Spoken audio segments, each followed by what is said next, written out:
Never has single nation defeated us. We defeated the Portuguese. We defeated the Dutch in a series of war. We defeated the British. We wiped them out. We've defeated the Americans. Real edge is how healthy you are, how many wives you have.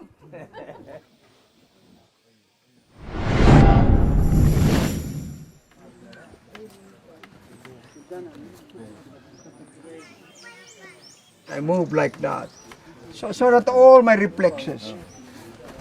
Nur Miswari is a Muslim rebel leader who founded the Moro National Liberation Front in the southern Philippines. The separatist group fought against the dictatorial regime of former President Ferdinand Marcos. The MNLF signed a peace deal with the Philippine government in 1996.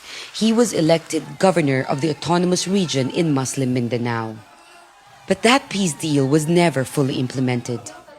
Miswari has been in hiding since 2013. That's because he's suspected of leading a deadly siege in Zamboanga City that left more than 300 people dead. Miswari invited me to visit his camps, but getting there was easier said than done. So we've just left the hotel. We are now on our way to the port to begin our 10-hour journey to get to the island. That's where Chairman Nur Miswari has been holed up over the last 2 years.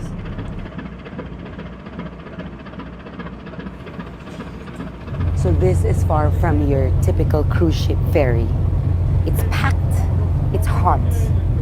There's also a permanent military presence in almost every single boat because it's been targeted by so many armed groups. It's been bombed several times. Jolo is one of the most dangerous places in Southeast Asia and has long been off limits to outsiders. It's home to private armies and criminal groups and is currently the center of a military offensive. Tourists have been kidnapped and even killed by the notorious criminal group, the Abu Sayyaf. What makes the situation even more difficult now is the timing. It's election season and electoral violence is high here. It's one of the most dangerous places in the country. Kidnapping incidents are at its highest and it's a no-go zone for journalists.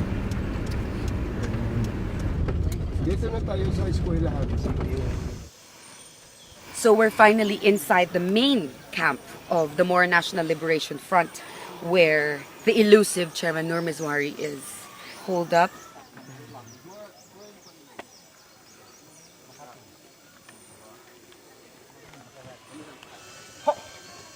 While waiting for Nur, we got a chance to meet some of his troops.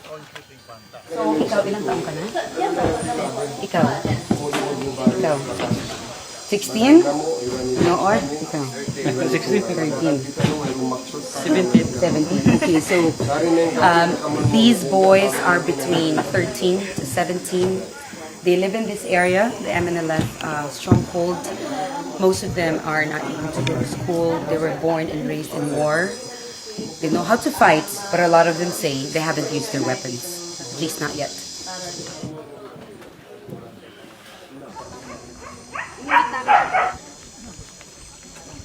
Nur finally made his appearance. Okay, come on!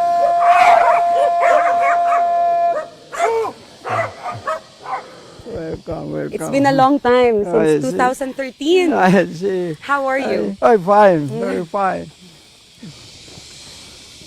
How is your situation here? I think it is excellent because we are observing what we call coexistence agreement here. So the armed forces don't touch us, neither do we make any attempt to touch them. I think it's working nicely because we are able to preserve the peace in this part of the world. You have the most colorful life in Muslim Moro history. I see. You led the rebellion in early 1970s. You've started that. You were considered the Yasser Arafat of Asia. You were helped and funded by Muammar Gaddafi, and also to a certain degree Malaysia. You were and still is influential. However, you've started your life as a rebel. And in your 70s now, you are still fighting for independence. Are you not tired of it? You've been doing this for decades. No, I have promised my people, and also I have entered into some kind of a unilateral covenant with the Almighty God that I will spend the rest of my life fighting for the freedom of my people. There is no end to that. And I have already groomed my eldest son to take over if and when, life would come to its natural end. And your situation here, where you have been under what we call self-imposed detention, there's a pending warrant for your arrest because they said that you were behind the siege in Zamboanga. Do you see this clearing anytime soon? I think the solution to this is forthcoming, inshallah.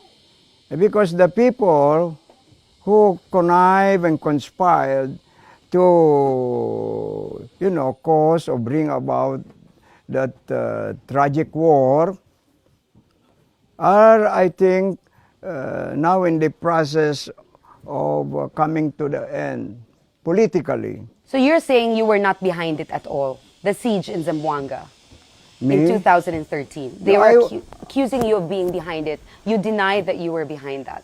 I was in the mountains here in my camp, not here, in the other side of the mountains. I was absolutely cut off from that war.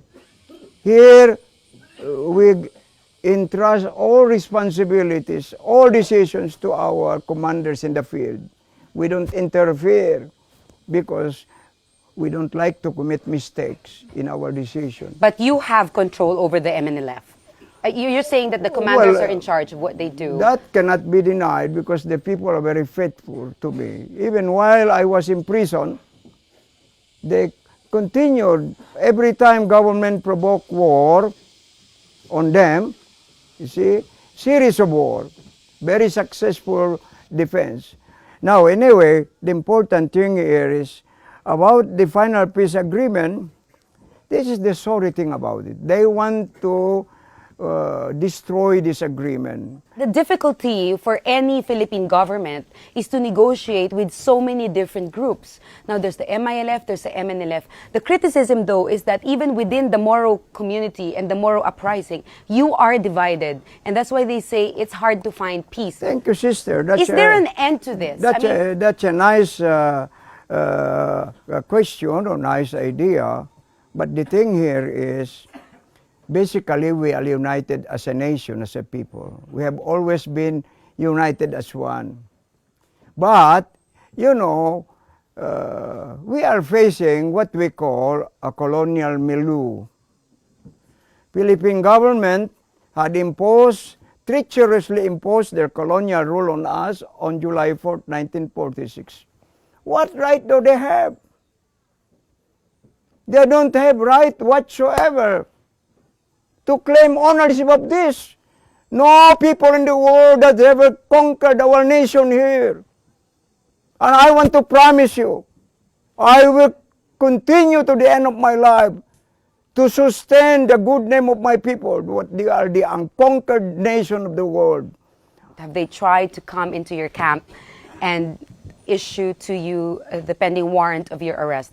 No. Do you think they would ever attempt to do that to you? Because I know, what I can understand is, even some of these senior officers in the armed forces of the Philippines and police, they don't have any heart anymore to make war on them. How can you defeat people who have inherited nearly 500 years of war and never has single nation defeated us? We defeated the Portuguese. We defeated the Dutch in a series of war. We defeated the British. We wiped them out. We defeated the Americans. We defeated the Japanese. Now Filipinos, can you imagine them defeating the Moros, the unconquerable people of the world? Impossible. How do you see your life in the next 5 years or so? You're not young anymore in terms of age. Real age is how healthy you are, how many wives you have. How many wives do you have? Well, I have I think I fulfilled my requirements as a Muslim. How do you keep yourself fit? Exercise, oh God.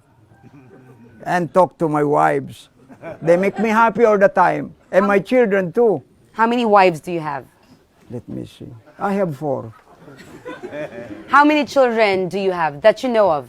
I have, 6 plus 3, that's 9. You see? Then I have 11 grandchildren. I will get tired only after I shall have won justice for my people. There is no justice here. There is no peace. There is no freedom. The Philippine military is facing so many challenges, one of which is really the rising number of kidnappings. How far are you willing to help them in terms of going after the Abu Sayyaf and helping with the kidnap situation? We have, most of those who were released before when I was still abroad, my work. I was pressured by the late King Hassan al-Thani of Morocco. So the release of those ladies from Spain, nurses, the release of some engineers from India, and also the release of the German, they were German-American citizens. I was behind all of that. How big of a threat is ISIS here? Here, we don't talk about that. They have no presence here. I don't know much about them. Their origin, Abu Sayyaf is just trying to hide their crime behind them. I don't know of their presence at all. And I don't know exactly what they are after, what they are fighting for. You see? Anyway, by the wisdom of the Almighty God, He put us in this most isolated part of the East. Definitely and we want to isolated. remain as isolated as ever rather than be embroiled in this troubled world. Who are you supporting for the elections? Who's your president and vice president? They say you support Duterte. Rodrigo Duterte. I think he's the only, I don't mind about Mindanao, Visayas and Luzon. I'm only concerned for the moment with the peace here in our homeland. Who's your vice president? Bongbong Marcos. Why is Bongbong your vice president? Isn't his father? He was my number one enemy. Yes, his father.